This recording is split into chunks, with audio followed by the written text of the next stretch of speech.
স্বর্ণের বাজার ওঠানামার জন্য আমরা কিংবা বাংলাদেশের কোনো ব্যক্তি এটা দায়ী না, এবং আমরা যে স্বর্ণের ব্যবসা করি খুচরা বিক্রেতা যেটা আমরাও দায়ী না। মূলত যারা কাগজে কলমে এই স্বর্ণ কেনাবেচা করে বা স্টক করে বাংলাদেশের বাইরে বিদেশে, তাদের কারণে মূলত এই স্বর্ণের বাজারটা বেড়ে যাচ্ছে। যত অস্থিরতা আছে সমস্ত অস্থিরতার প্রভাব পড়ে এই স্বর্ণের বাজারের উপর।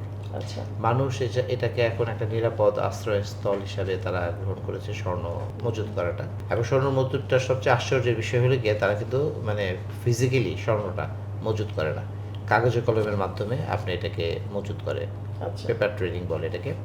অর্থাৎ আপনি যদি লন্ডন ব্যাংকে গিয়ে যদি বলেন যে আপনি 1 টন গোল্ড কিনবেন, তারা আপনাকে 1 টন গোল্ডের এগেনস্টে একটা সার্টিফিকেট দিবে। আচ্ছা, আমাদের ধারণা যে পরিমাণ স্বর্ণ বেচা কিনে হয়েছে পৃথিবীতে, বিক্রি হয়েছে, তার 50% ফিজিক্যাল মজুদ এই পৃথিবীতে আছে কিনা আমাদের সন্দেহ। আমরা গোল্ডের বাজারটা সমন্বয় করি মাত্র, অর্থাৎ যখন গোল্ডের দাম বেড়ে যায় তখন আমরা আমাদের দেশে গোল্ডের দামটা আমরা বাড়িয়ে দিই, আর যখন কমে যায় আমরা কমিয়ে দিই।